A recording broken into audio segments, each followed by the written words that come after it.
Hi everybody, we're back again with our weekly Intel Brief. 3 things that you need to know that have gone on in Washington this week.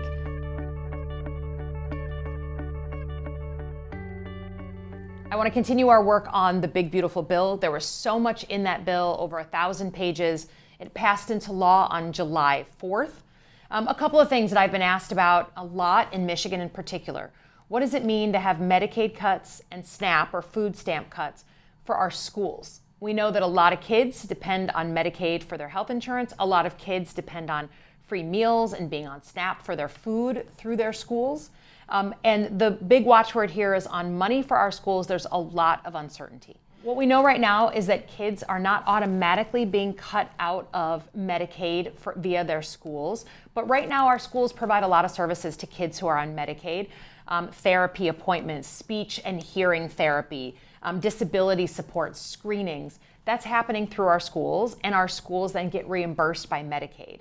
What we know now is that the pot of Medicaid that our states have is going to be shrinking and shrinking over the next 5 to 10 years. So while no one's being automatically cut off, I do want to put out kind of the watchword here that we are concerned about those continuing support services happening at our schools, and we're worried about those services going down in the years to come. When it comes to food, I was asked about this a lot, particularly at a town hall that I had this week. What does it mean for school lunches, school breakfasts, which we have in Michigan? What does it mean for kids who don't get enough food and nutrition at home? What we know is that SNAP now has additional requirements, and because of those additional requirements, people are going to either lose their eligibility, they're going to get busy and not re-sign up for eligibility, and we're going to have fewer and fewer kids whose families are on SNAP. What that means is the state, who is still providing those meals, is going to have to figure out how to cover down for all those young people who are not covered by a federal program. Again, stretching our dollars, making it harder and harder to meet the nutritional needs, the food needs of our kids. And of course, if you don't have a food, it's really, really hard to learn. So we're watching very closely what these cuts to Medicaid and SNAP are going to do in our schools.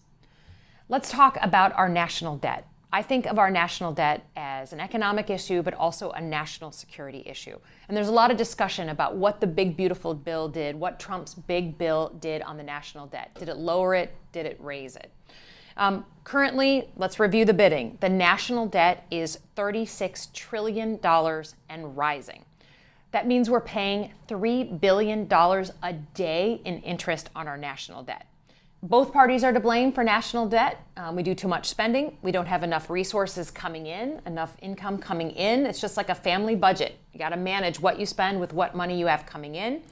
But the Big Beautiful Bill cost us an additional $3 trillion in debt by 2035. So the Big Beautiful Bill increased our debt. It did not decrease our debt. Now there's national security implications of having that much debt. It's very bad, particularly for the middle class. First of all, more debt means higher interest rates for any kind of loan you're going to take out. You want to get a new mortgage, you want to get a loan to build a new deck for your house, a student loan, the interest rates at a minimum are going to stay the same, if not go up because of all the debt we're incurring. It slows the economy. Business and commerce could eventually slow. And then the kicker on this one is that China holds $784 billion of American debt. That's a country that is often an adversary, certainly a competitor, holding our debt, which of course we never want to owe. We never want to owe another country who we have issues with that much in our debt. So I wanted to put that on everyone's radar. The Big Beautiful Bill increased the national debt, and there's a lot of national security and economic implications that come with that.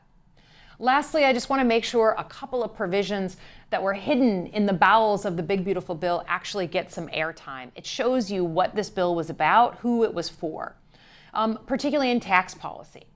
On tax policy, private jets are now fully deductible, fully tax deductible. You know, not many people have a private jet.